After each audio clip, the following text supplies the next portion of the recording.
Assalamualaikum warahmatullahi wabarakatuh. Waalaikumsalam warahmatullahi wabarakatuh. Baik, selamat siang teman-teman semuanya. Pada kesempatan siang hari ini kita akan belajar melanjutkan materi dari pertemuan sebelumnya. Siang ini kita akan belajar mengenai materi gerak lurus. Udah siap untuk belajar semua teman-teman? Sudah. Ya, Siap, Bu. Oke, baik, langsung kita mulai pembelajaran pada siang hari ini ya. Sebelumnya Belum, Bu. Sekarang ini kita akan gerak lurus. Dibagi menjadi dua. Yang pertama ada gerak lurus beraturan dan yang kedua ada sebelum kita membahas tentang gerak lurus beraturan dan gerak lurus berubah beraturan, apakah teman-teman tahu apa itu yang dimaksud dengan gerak? perubahan kedudukan, Bu. Oke, bagus. Benar ya teman-teman semua. Jadi gerak merupakan perubahan kedudukan suatu benda terhadap titik acuan. Nah, benda dikatakan bergerak jika benda tersebut mengalami perubahan kedudukan. Lalu, besaran-besaran apa sih yang sering digunakan dalam gerak? Besaran-besaran yang digunakan dalam gerak itu yang pertama ada jarak. Jarak merupakan panjang seluruh lintasan yang ditempuh suatu benda. Selanjutnya ada perpindahan. Perpindahan merupakan perubahan kedudukan awal dan akhir suatu benda. Nah, untuk besaran yang selanjutnya itu ada kelajuan. Kelajuan merupakan jarak yang ditempuh tiap satuan waktu. Besaran selanjutnya ada kecepatan.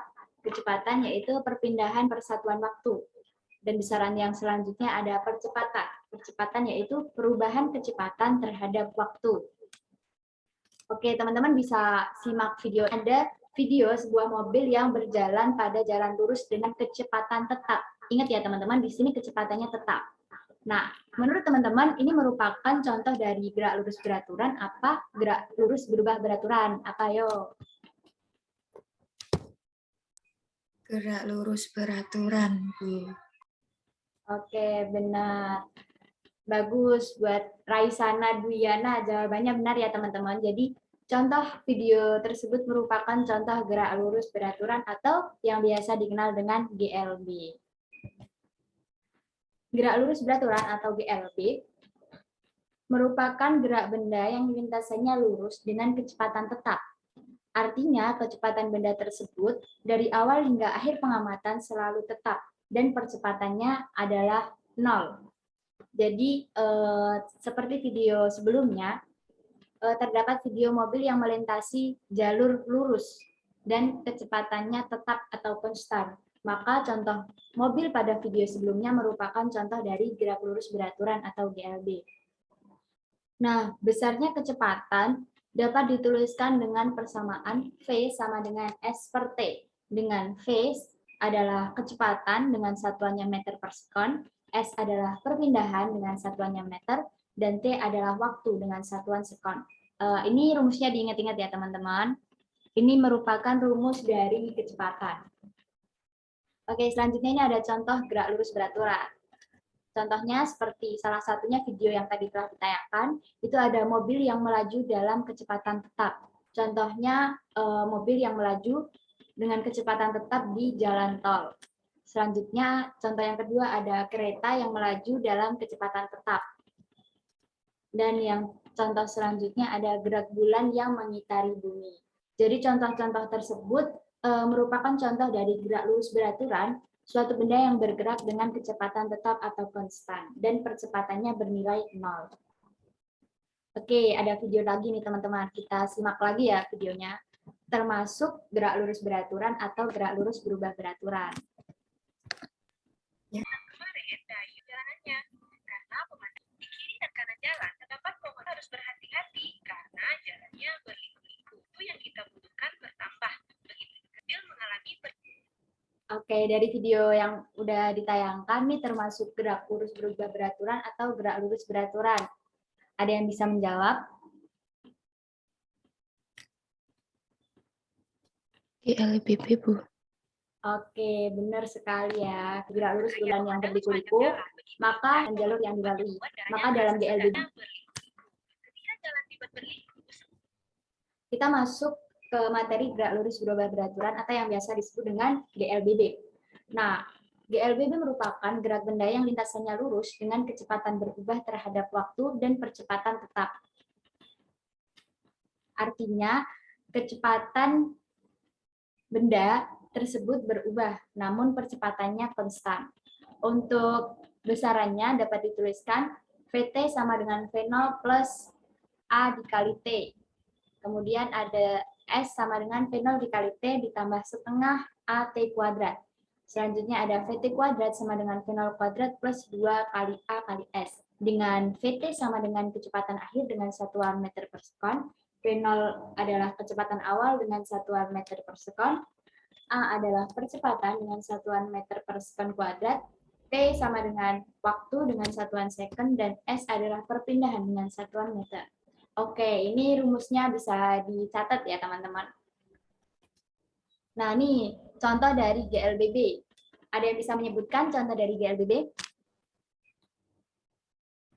Oke, siapa yang bisa menyebutkan contoh dari GLBB?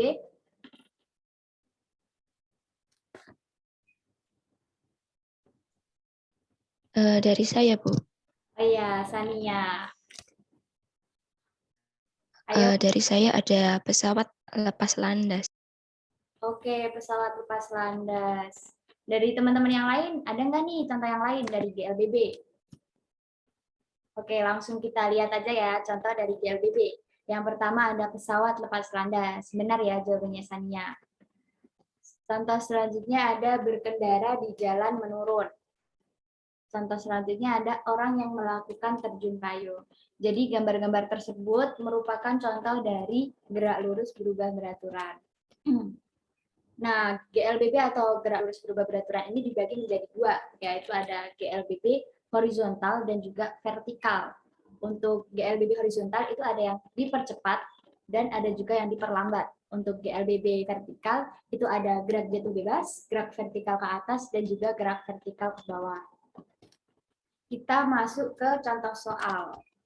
Yang pertama nih, jika Dina mengendarai sepeda motor yang memiliki kecepatan tetap 36 km per jam selama 10 sekon, maka jarak yang ditempuh oleh Dina adalah, oke teman-teman bisa diingat rumus-rumus yang tadi ya, yang udah dipelajari sebelumnya, terus coba dikerjakan nih. Ini diketahui kecepatannya tetap 36 km per jam. Untuk waktunya atau T adalah 10 sekon. Yang ditanyakan di sini adalah jarak. Jarak atau yang disebut dengan S. Jarak yang ditempuh oleh Dina berapa? Ada yang bisa menjawab? Angeline? Angeline, sudah ketemu belum jawabannya?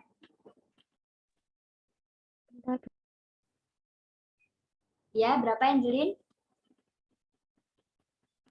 100, Bu. Oke, mari kita lihat ya, kita bahas bareng-bareng nih. Jawaban dari Angeline 100 meter. Diketahui V atau kecepatan sama dengan 36 km per jam. Nah, di sini kita harus mengubah dari satuan kilometer per jam menjadi meter per sekon. 36 km per jam sama dengan 10 meter per sekon. Nah, untuk T diketahui dari soal 10 sekon. Yang ditanyakan jarak atau S. Untuk jawabannya kita menggunakan rumus V sama dengan S per T. Nah, ini termasuk ke dalam GLB atau GLBB. Cahyani, ini termasuk GLB apa GLBB?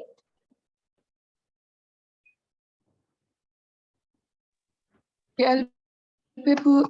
Oke, bagus Cahyani. Ini termasuk GLBB ya, teman-teman. Nah, untuk mencari jarak, kita menggunakan rumus S sama dengan V dikali T.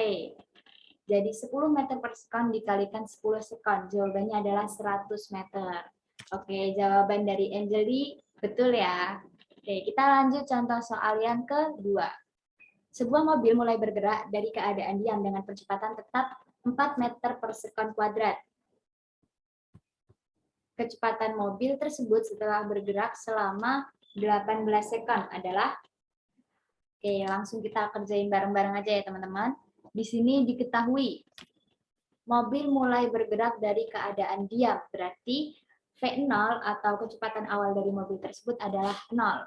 Kemudian dengan percepatan tetap, percepatannya adalah 4 meter per sekon kuadrat. Kecepatan mobil tersebut setelah bergerak selama 18 sekon, berarti diketahui untuk T atau waktunya adalah 18 sekon. Ditanyakan adalah kecepatan mobil tersebut setelah bergerak, atau VT. Nah, ini merupakan gerak lurus berubah beraturan atau gerak lurus beraturan. Oke. Novianawati, ini termasuk GLB apa GLBB?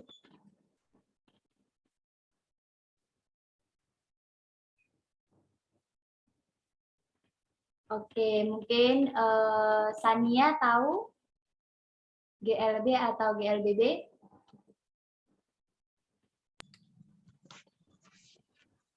Raisana, oke, Raisana.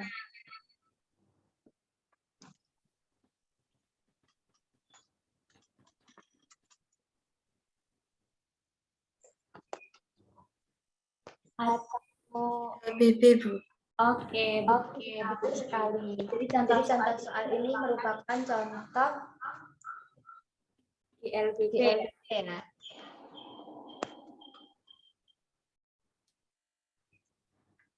Nah, rumusnya VT sama dengan P0 ditambah kali T. PT sama dengan A kali ditambah A kali T sama dengan 0 ditambah 4 kali 18. VT sama dengan 72 meter per sekon. Berarti jawabannya D, 72 meter per sekon. Oke, untuk materi gerak lurus pada hari ini cukup ya teman-teman. Ada yang mau ditanyakan? Ada yang ingin ditanyakan dari materi hari ini? Yang bertanya, Bu. Oke, Novianawati. Ya, silahkan. Apa perbedaan jarak dan perpindahan? Oke, Novianawati bertanya, apa perbedaan jarak dan perpindahan? Teman-teman ada yang bisa menjawab? Oke, langsung saja kita bahas ya, teman-teman. Jadi perbedaan jarak dan perpindahan itu jika jarak itu tidak memperhatikan arah, sedangkan untuk perpindahan itu memperhatikan arah. Untuk menentukan perpindahan itu kita harus memperhatikan besarnya arah, dan untuk menentukan perpindahan itu harus memperhatikan besar dan arahnya. Noviana, sudah difahami untuk perbedaan perpindahan dan jarak? Makasih. Oke, ada yang mau ditanyakan lagi? Baik, jika belum ada yang ingin ditanyakan di sini, untuk yang ingin bertanya bisa bertanya melalui WhatsApp grup ya teman-teman semuanya. Untuk pembelajaran kali ini saya rasa cukup sekian. Apabila ada salah kata dari Ibu Guru mohon dimaafkan. Sekian untuk pembelajaran hari ini. Tetap semangat untuk melanjutkan hari-hari dan semangat untuk menimba ilmu di kemudian hari. Sekian dari saya. Wassalamualaikum warahmatullahi wabarakatuh. Waalaikumsalam warahmatullahi wabarakatuh.